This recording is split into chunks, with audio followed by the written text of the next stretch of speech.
Finally भाई लोग आप सभी का बहुत दिनों से इंतजार का घड़ी हुआ खत्म। जी हाँ दोस्तों, मैं आप सभी को बता दूं कि दोस्तों अभी कुछ ही देर बाद ज्योति सिंह जी एंड पवन सिंह जी एक साथ देखने को मिलने वाले हैं एक मीटिंग में। और दोस्तों वो मीटिंग में कई सारे नेता मंत्री पहुंचने वाले हैं, जो कि बहुत ही बड़ा आज मैं आप सभी के बीच आज के ऑफिशियली गुड अपडेट लेकर आ चुका हूँ। यानी कि दोस्तों मुझे टीम की तरफ से कुछ ही देर पहले अपडेट मिला है, ये सब सारा सटीक अपडेट है एकदम, और एकदम रियल अपडेट है कि दोस्तों ज्योति सिंह जी एंड पवन सिंह जी एक मीटिंग में एक साथ अभी कुछ ही देर बाद देखने को मिलने वाले। और वो कार्यक्रम को 2 से 3 घंटे बाद अभी कुछ ही देर में चालू किया जाएगा।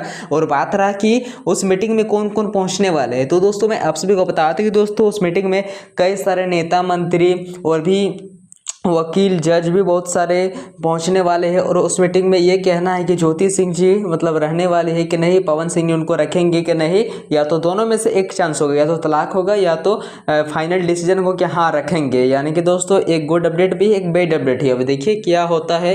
जैसे भी कुछ अपडेट मिलेगा मैं आप सभी को अपने चैनल के उससे back to back update provide कर दूंगा। तो प्लीज़ दोस्तों अभी से बेल आइकन को प्रेस कर लीजिए ताकि सबसे पहले आप लोग अपडेट देख पाइएगा, सुन पाइएगा। और आप सभी अगर सच्चे दिल से फैन मानते हैं ज्योति सिंह एंड पवन सिंह को तो प्लीज़ बिना टाइम गवाए इस वीडियो को लाइक कर दीजिए, कमेंट कर दीजिए।